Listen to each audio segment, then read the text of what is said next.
يا هلا ومرحبا بحبايبي ومتابعيني، أتمنى تكونون بخير من تشوفون هذا الفيديو.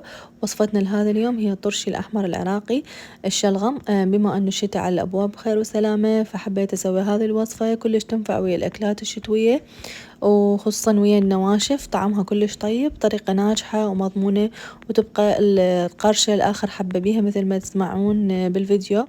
آسفة على الصوت، بس الطعام كلش طيب، الحموضة معتدلة كانت.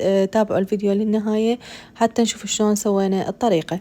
بالبداية عندي كمية من الشلغم، راح أبدي أغسلها قطعة قطعة، وأشيل من عندها القمع من الأعلى والأسفل بهذه الطريقة مثل ما تشوفون بالفيديو، وأصفي كلش من المي. أخلص هذه الكمية، بعدين أغسل الجزء اللي يسوي هذا اللون اللي هو الشوندر. راح أغسل كل الكمية بهذه الطريقة، أصفيه وبعدين أبدي بالشوندر. الشوندر أساسي كلش بالطرش الأحمر حتى يعطيني هذا اللون الحلو اللي شفتوه بداية الفيديو. بس لازم ينغسل هواية مثل ما تعرفون، لأنه يكون بكمية رمل وطين هواية بهذا الطريقة. همينة أشيل القمع من الأعلى والأسفل بهذا الشكل، وأبدي مثل اللي يعني أقشره بالسكينة، بس بشي خفيف، يعني تقشير خفيف مو هواية. أشيل بس الجزء الخشن، يعني مثل أحكه بالسكينة، مو كله كامل حتى لا يذبل عندي يعني يخرب بالطرشي بهذا الطريقة. ورا ما كملته أغسله وأصفيه بهذا الشكل، وبعدين أسوي القرنابيط. أنا سويت القرنابيط همينة وياه، بس ما كبسته بنفس الوقت، سويت كل واحد على حدة. لا أجزأ أو أفصل. طبعا هاي طريقة يعني كلش سهلة، يعني ما يحتاج لها تصوير، بس أنا خليتها ويا الفيديو كشي إضافي. بهذه الطريقة كلكم أكيد تعرفون تسووا، ومية بالمية يمكن هم أطيب يطلع، بس حبيت أشارككم بيها. خليكم لنهاية الفيديو، ولا تنسوني حبايبي إذا عجبكم الفيديو بالشير والسبسكرايب، وتضغطون على جرس التنبيهات حتى نبقى على تواصل إن شاء الله، وننزل فيديوهات أكثر وأكثر. وأبدي هسه أقطع الشلغم بهذه القطاعة. أنتي مخيرة شلون تريدين تخليه، أما تخليه على بشكل حبة كاملة وبعدين تقطعيه، أو تسويه بهذه القطاعة مجرد تعطيه شكل حلو للطرشي. وأبدي أكبس هاي الكمية كلها مال الشلغم، راح أخلي لها حبتين إلى 3 من الشوندر، وأكبسه بهاي الحافظة، بالمي والملح. يعني ما أخلي كل كمية الشوندر، أخلي بس شي بسيط، تقريبا حبتين إلى 3 في ويا كل علبة من هذا الشكل، وأقطعها حتى تساعدني وتعطيني لون. أما الطرش القرنابيط راح أخليه على حدة، لأنه بالبداية يعطيني ريحة كلش مو طيبة ويخرب الطرشي، فيصير أقوى شوية من هذه.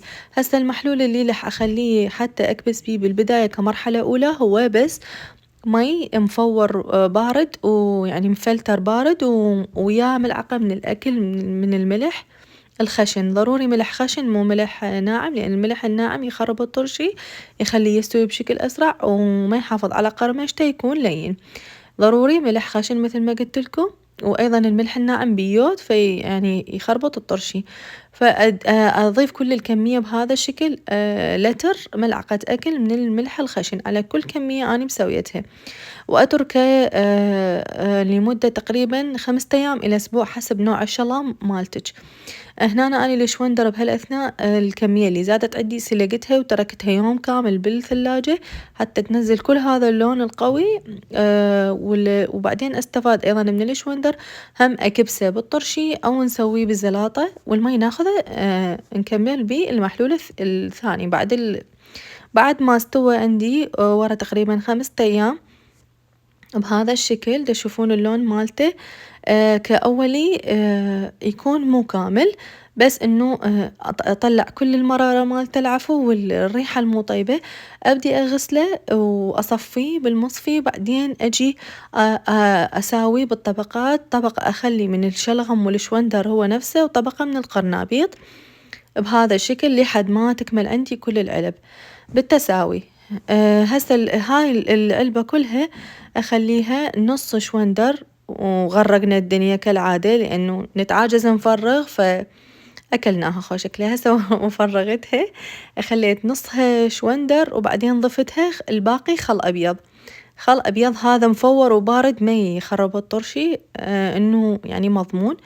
ونص الباقي خل أبيض مباشرة أديره على العلبة نص بنص حتى ما يصير كلش حامض وما يخرب، يعني ما يخرب الطرش، يبقى محافظ وياخذ لون حلو.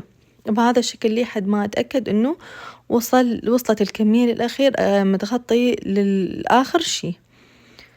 وهمينة أخلي قطع من الشوندر اللي سالكته أني اللي فوق حتى أعزز اللون مالته، ويعني أتأكد إنه اللون راح يطوخ بشكل كامل من كل الاتجاهات.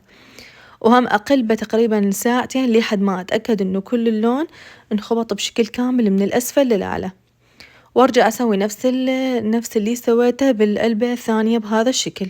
نصه أخلي مي الشوندر المسلوق ونصه خل أبيض بهذا الشكل.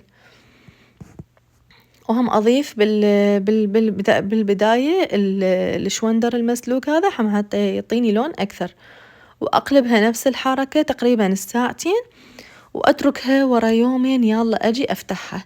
هسه ورا يومين ما شاء الله الحموضة واللون كلش يعني فد شي ما يحتاج لا صبوغ تخلين ولا شي، كله طبيعي بطبيعي، وطعمه كلش طيب.